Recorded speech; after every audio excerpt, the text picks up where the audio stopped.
Hey guys, how you doing? Welcome to Daymaker.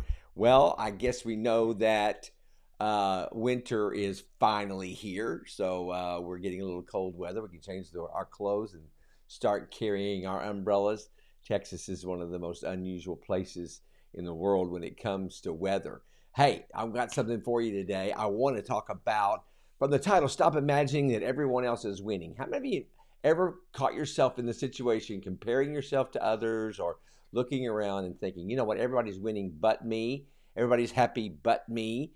But the truth of the matter is, it's easy to think that in life, that everybody, you just imagine that everyone is winning and you're the only loser in life. It's not true. The fact is, have you ever thought about thinking about when you look at people, rather than seeing them as winning or losing or winners or losers or whatever we see them as, just see them as everybody struggling.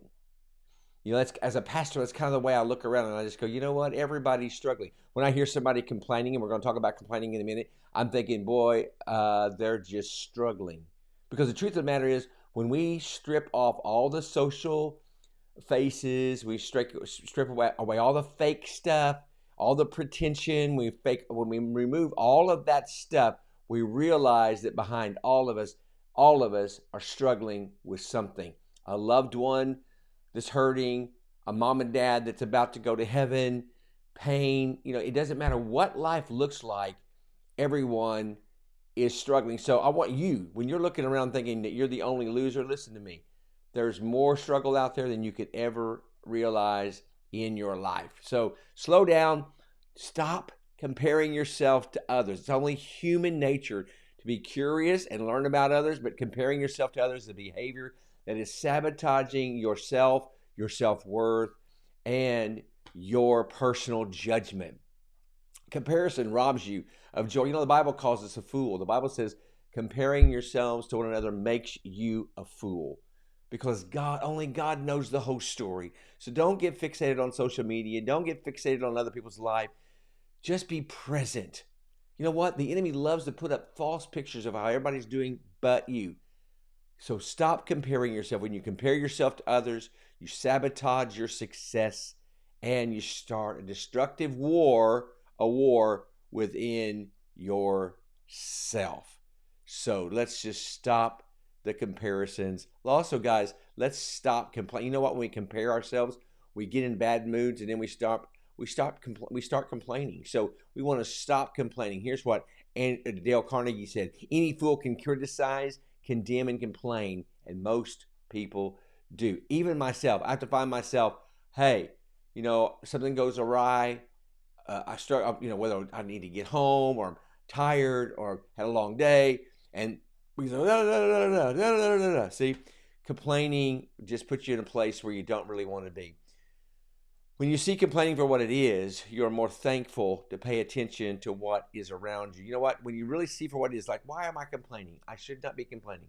I should be thankful for my job. I should be thankful that I'm making money. I should be thankful that I'm alive. I should be thankful that I can walk. Don't complain. Let's be the change we want to see in others. Let's stop complaining because complaining is like a virus. It is contagious. It becomes a way of life.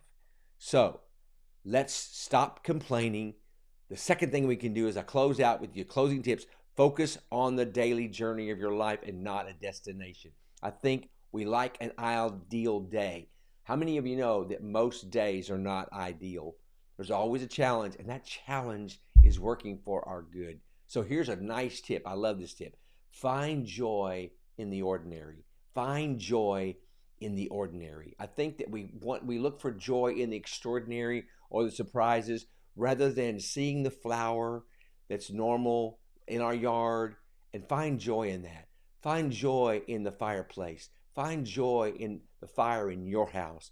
Find joy in the ordinary things that you go through. And then the last one is always one of my favorite. Give thanks for the good and the bad. Let me remind you, give thanks for the good and the bad. Let me remind you, give thanks with a grateful heart. Give thanks to the Holy One. Find joy in the ordinary. Focus on the journey, the daily journey, and not the destination of a good day, and stop complaining. And I bet you that all of us have a good day when we practice the Daymaker for today. Listen, I'm looking forward to seeing you tomorrow. Hey, tomorrow I'm going to do just the podcast. So on Wednesday, you're going to be getting just the podcast only. So I'll have the link for the podcast. Let me remind you to subscribe to the podcast. There's like 4 other places you can watch it. Spotify. I'm getting it on Google soon, Google Podcast. It's on Apple, and it's on Buzzsprout. So there's places you can watch. Get in there, subscribe, leave a comment. Let's get the podcast going. You're blessed and highly favored. I love you. I'm glad to add value to your life, and I hope to see you tomorrow on Daymaker.